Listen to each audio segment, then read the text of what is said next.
Hello and welcome to TTV News. Ladies and gentlemen, in the morning of November 8, Deputy Minister of Home Affairs Nguyễn Trọng Thừa, Deputy Head of the Government's Steering Committee of Administrative Reform, chairs a training conference to strengthen the capacity of civil servants to carry out administrative reform. The conference was organized online to provinces and ministries. Mr. Lê Long Giang, Deputy Director of the Department of Home Affairs, recited the TayNinhTV. During 3 days from November 8 to 10, delegates will be trained on the following contents, introducing some world administrative reform experiences and practical implementation of administrative reform in Vietnam, introducing outstanding internal results in the administrative reform of the civil service regime and civil service in recent times, and orientations for the coming years, applying information technology in information and propaganda about administrative reform, and the resource of building and developing e-government, digital government and digital transformation in recent times. Some key contents in the next time. On the same day, the Ministry of Justice organized an online conference on civil status, nationality, and authentication for 32 provinces and cities from Da Nang to southern regions.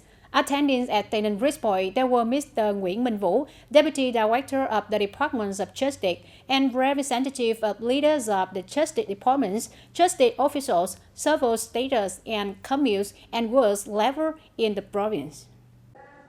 As a result, in the first 9 months of 2023, the system has newly recorded more than 1,510,000 birth registration cases, more than 516 cases of marriage registration, 491,483 cases of death registration.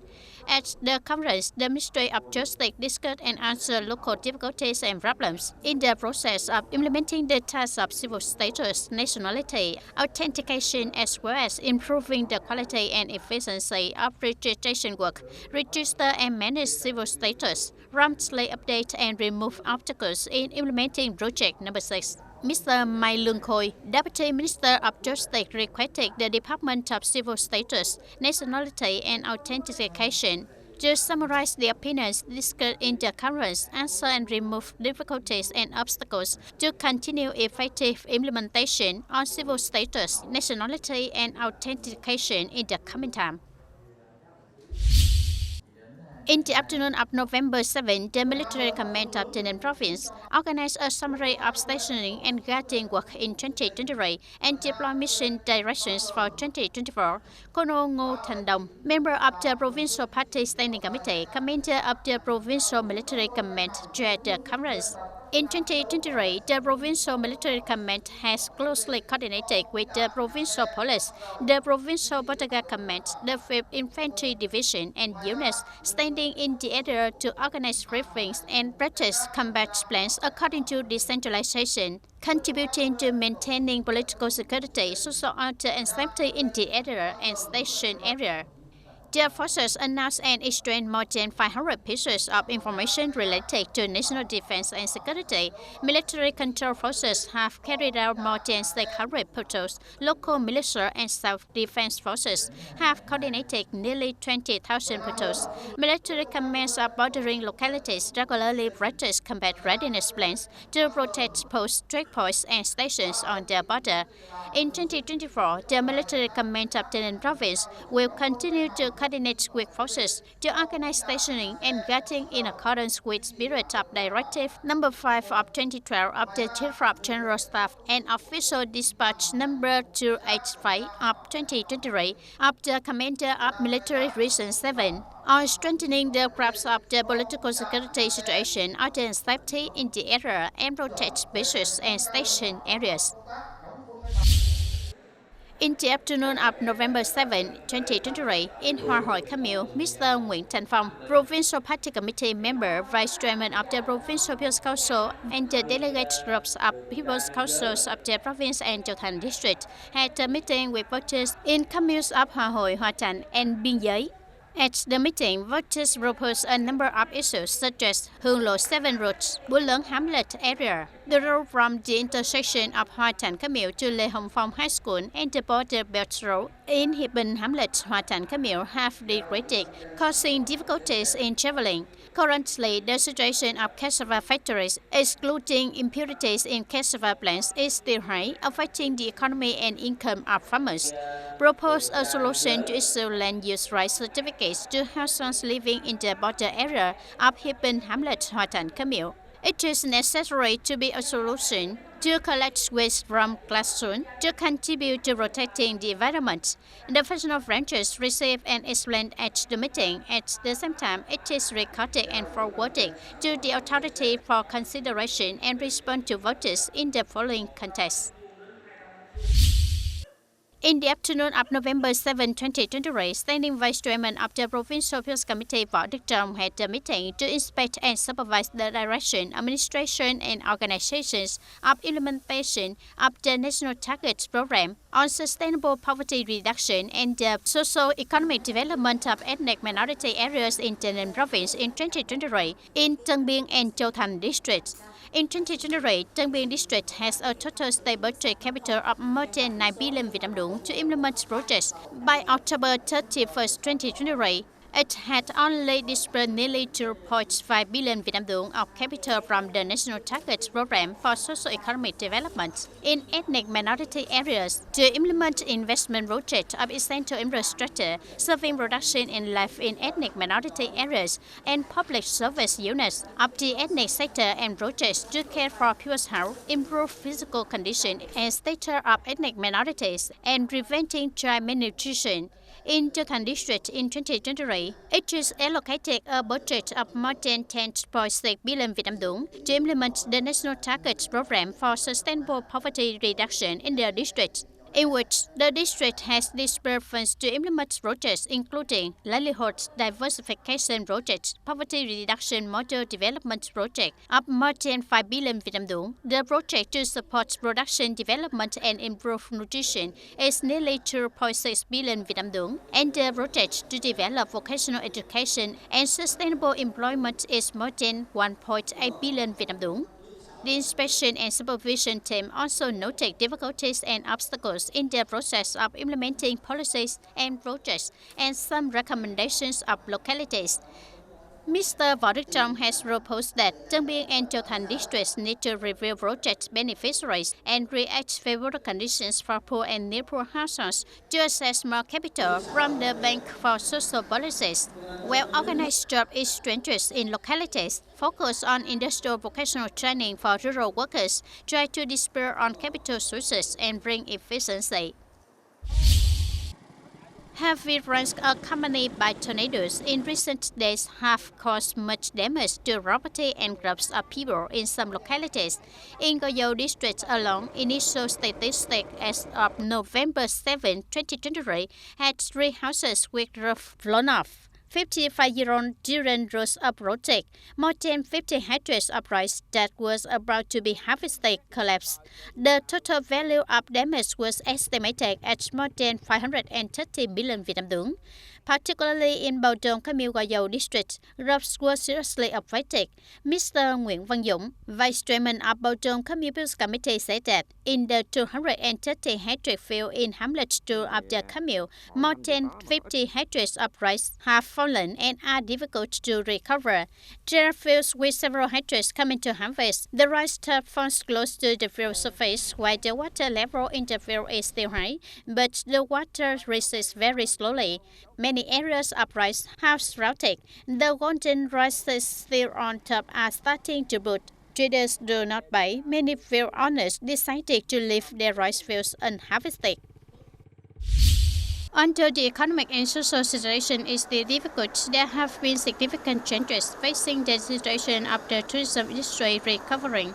The Prime Minister requested that the tourism and service sectors must strongly develop service industry with potential advantages and application of high technology such as transportation and logistics, education, healthcare, banking, promote tourism attraction, improve service quality, and promote tourism promotion in key markets. Along with that, deploy tourism promotion activities synchronously and effectively, especially during the year-end peak season, striving to reach and exceed the target of 30 million international visitors in 2023.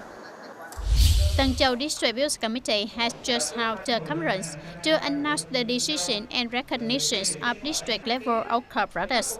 In this round, 6 typical and traditional brothers associated with the local community in the district were recognized. Specifically, all 6 brothers were recognized as having reached the outcrop certification, including Thai Apple Producer Phạm Thị Hoa, nutritious nut milk from cỏ nổi business, Policia's Rutico Sorwin, bucket of Coturnopsis, Sorwin, 35 and 30 level Baden sticky rice win from the business house of Baden traditional rice win production facility. Outcome product evaluation and ranking results are valid for a period of 36 months from the date of signing the decision. Being recognized as an outcome product will help producers have more product development opportunities as well as benefits from state support mechanisms and policies. The audience in the FDI sector has always dominated Vietnam's export for many years, along with the qualitative change in attracting foreign investment with the presence of more and more large technology corporations. The export activity of this field are also having positive change thanks to the contributions of large technology corporations. Export stage products have high technology contents and increasing added value. Recently, the largest semiconductor chip factory of Emker Group USA was inaugurated in Bắc Ninh province with a total investment capital of $1.6 billion expected to attract about 10,000 workers. The project is one of the important links in the global chip production chain. In the context of traditional manufacturing sectors, shrinking production due to lack of orders, high-tech projects like Emker's factory bring great opportunities to localities. I think collaboration with the government is very important because to receive that kind of infrastructure, like as I mentioned, power, water, proximity to the airport, is very critical. It's in terms of logistics solution. Before Emker, the presence of many large manufacturers, including Samsung, made important contributions to Vietnam's export. In 2022, this enterprise export in Vietnam reached $65 billion, accounting for 8.9% of Vietnam's export turnover. As you say, Japanese has been traditionally very good at manufacturing, but gradually most of the IT companies and electronic companies have also services around them. For example, NEC is not currently now. Currently, there is a very strong wave of investment in the fields of electronics, information technology, high technology, large scale, and export to Europe and America. According to the Ministry of Planning and Investment, as of October, the export contribution of FDI enterprises, excluding rural oil, was estimated at $212.51 billion, down 8.1%, accounting for 73% of the country's export turnover. Although the export of the foreign investor sector is still decreasing, the trade surplus is increasing. Notably, fields such as computers, electronic products and components, forms of on-types and components increasingly account for a high proportion of value in the export basket of this region. Ladies and gentlemen, facing the situation that some alleys and major broads in the city are often locally flooded when it rains, leaders of the People's Committee of the City have looked for the fastest and most effective solution to overcome.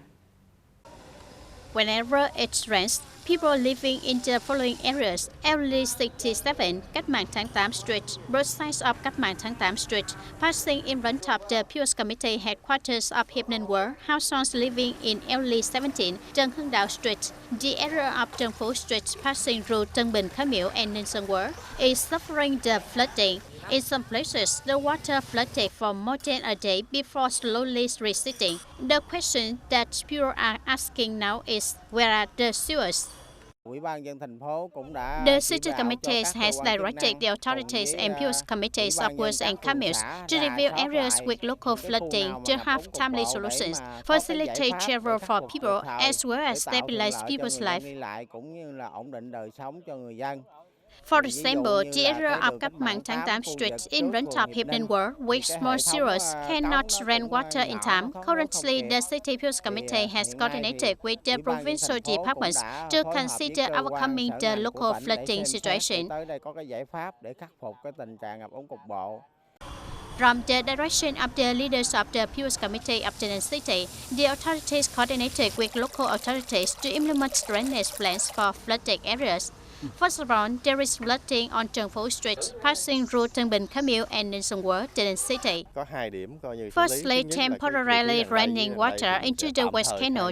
The second is to raise bridges to Mr. Tuân Stream to drain this area.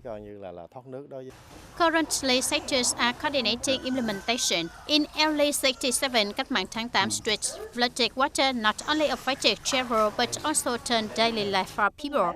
Whenever it rains heavily, the water pools here and reaches this level. There are no places to sleep, eat and drink, even go to the toilet. All places are flooded. For treatment directions such as LA 67, the rangers have conducted a coordinated survey. This area is the core of Hiệp World, so the treatment cannot be as simple as a 100-meter sewer line to drain water in this area, but for this area, there must be a major solution to be effective. Currently, it is also being implemented at the city level. The first is the extended Lê Duẩn Street. The Lê Duẩn Road Extension Project is one of the projects implemented to drain water in this area. For the core of Hiệp World, the city is also urgently implementing a compensation and support project, as well as implementing the extended Lê Duẩn Street. A long-term solution to prevent local flooding in the city is a practical and urgent requirement, not only of the people but also the responsibility of the government and personal units. Regarding Cách Mạng Tháng 8 road, the city is also coordinating with the province to upgrade this route, as well as upgrade the drainage system on this route. For Mr. Cam Zero area of Trần Hưng Đạo, the city is also coordinating with all sectors to calculate an early treatment plan for this problem. There are specific solutions to prevent local flooding for each area that we just mentioned. The Lê Duẩn Street Extension Project aims to drain the area of LA 67 on Cách Mạng Tháng 8 Street and the drainage in Hiệp World. However, except for the flood treatment on Trần Phú Street passing through Ninh Xuân Quế and Tân Bình Camille, the extended Lê Duẩn Street project is expected to complete compensation work and the results of contractor selection by the second quarter of 2024. Treatment of Mr. Cam Zero area of Trần Hưng Đạo Street in the city is also being considered. According to the Department of Livestock, Ministry of Agriculture and Rural Development, with the current total livestock herd, it is estimated that each year an average of 61 million tons of waste and over 300 million cubic meters of wastewater are discharged into the environment. If handled well, not only will the environment be protected, but it will also create many high-value products. If handled well, products will be created. In circular husbandry farming, two important groups of solutions are prioritized. The first is to process manure to make organic fertilizer for crops. The second is to raise insects to make two goals, protecting environmental substance and providing protein for aquaculture and animal husbandry. Waste is the output of one production process and the input of another process, which is to treat the waste and get biogas and use it for a generator. However, small-scale husbandry farming is still a barrier to sustainable development goals. So the government of Vietnam has been supporting a lot of the sector and the program, and we thank for that. Of course, there's always support required from the government, for example, on promoting the market. Developing husbandry production towards a circular economy contributes to quickly overcoming environmental pollution, reducing greenhouse gas emissions, converting to green energy, and contributing to the formation of low-emission agriculture to achieve the goal of the government in net emission reaching zero by 2050. That's all for today, TTV News. Thank you for being with us and goodbye for now.